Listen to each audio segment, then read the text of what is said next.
UFC heads back to New York City as it is November. So it is time for their annual MSG card, and they bring a headliner with heavyweights in tow as we have heavyweight champion and pound for pound GOAT John Bones Jones looking to take on heavyweight GOAT and the man who has defended the heavyweight title the most in UFC history, Stipe Miocic. And then in the co-main event, we have Charles Oliveira rematching Michael Chandler in a matchup that is, like I said, a rematch of a fight that took place back at UFC 262 in May of 2021, where Charles Oliveira came up big in the second round by TKOing Michael Chandler, although it did not come without some adversity in that first round, as Chandler was able to get 2 10-8s on those two scorecards from two judges. So this fight could probably play out closer than the odds are indicating. Reminder, this is the quick picks version of the UFC full card breakdown for UFC 309. If you're looking for the in-depth breakdowns that I dropped earlier this week, check the link in the description below, because on this podcast or this segment, I'm going to get right to the point of every single matchup, so I'll be leaving out some crucial details as to why I'm choosing a certain side. So if you still have some questions after viewing this segment, make sure you guys check out the full card breakdown that I dropped earlier this week. All right. Hope you're laced up and ready to go, because we're off and running with the first fight of the night between Veronica Hardy and Eduardo Moura. I'm expecting Hardy's matured game plan to come through here, as she has showcased over her last three fights. Her speed and agility on the feet should allow her to touch up Moura, and her active guard off her back could potentially allow her to lock up a submission in the second or third round. But I'm going to take her to win this fight by decision. Next up, Basel Hafez going up against Oban Elliott. Elliott surprised me very much last time around against Preston Parsons, as he took that pressure approach and turned it against Parsons, stuffing the takedowns, landing big shots of his own, and I expect him to do the same here against Hafez. Look for Elliott's speed and technical striking advantage to buoy him to a decision victory here as Hafez starts to slow down in deeper waters. Next up, Gall going up against Brahimaj. Both guys quite flaky throughout their UFC careers, but I have to lean with the advantages that Gall should hold from an overall standpoint. Brahimaj is very dangerous in the grappling round, but so is Gall. But I do think it's going to be Gall's striking and forward pressure, which will eventually break Brahimaj and allow Gall to win this fight on the scorecards. Next up, Marcin Tybura going up against Jonata Diniz. Tybura is a much more different opponent than Diniz was expecting to face earlier in November when he was scheduled to go up against Derek Lewis. And I'm expecting Tybura to showcase his full MMA game here, staying away from the striking of Diniz, getting this fight to the ground, and eventually finding a submission opportunity. Next up, David Onama going up against Roberto Romero. Romero comes in on super short notice here while making his UFC debut, and unfortunately for him, he's fighting a very tough and powerful David Onama. Look for Onama to stifle the clinch-heavy approach of Romero and eventually find that big shot at range to put Romero away and win this fight by knockout. Next up, Jim Miller going up against Damon Jackson, a fight between two guys that are quite aggressive in the grappling realm. And although I'd give Miller the slight advantage in the striking, I do think it will be dictated in the grappling realm. And that's where Jackson should be able to utilize his size and strength a little bit more effectively, getting those controlling positions and grinding this fight out to a decision win.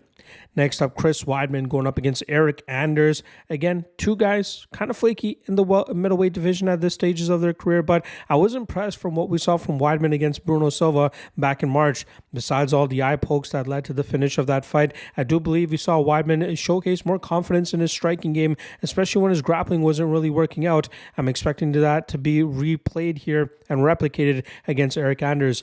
Look for Weidman to put up a high volume approach with his striking and get some good shots off in the clinch to win this fight on the scorecards.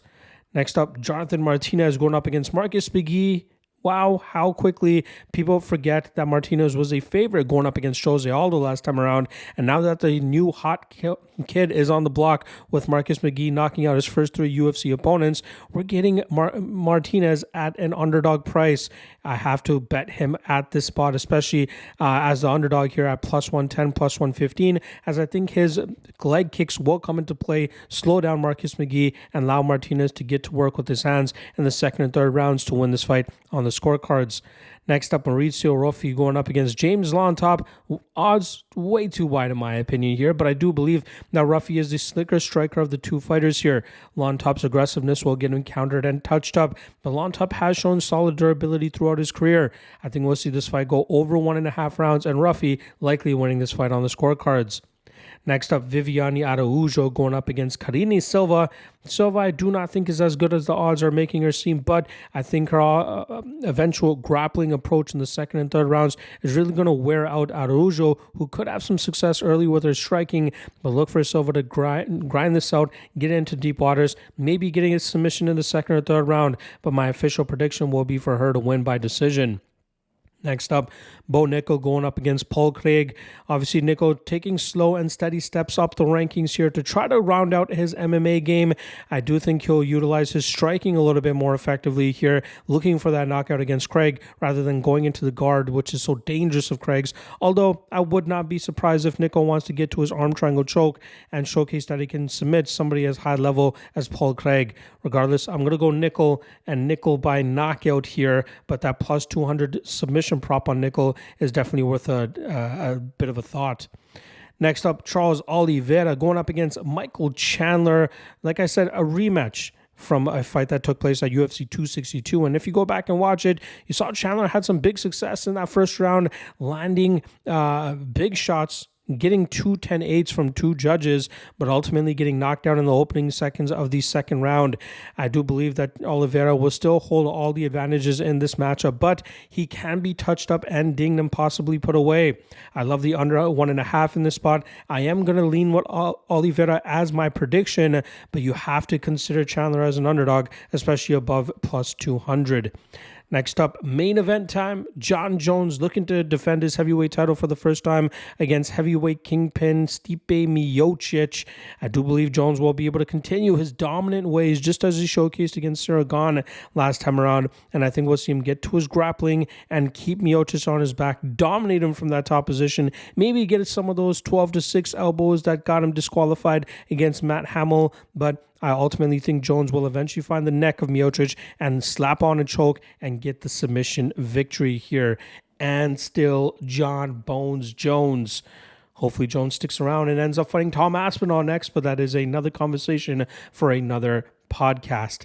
Appreciate the love and support. Make sure you guys check out the top 3 best prop bets that I dropped earlier today, as well as the free parlay. Check that out.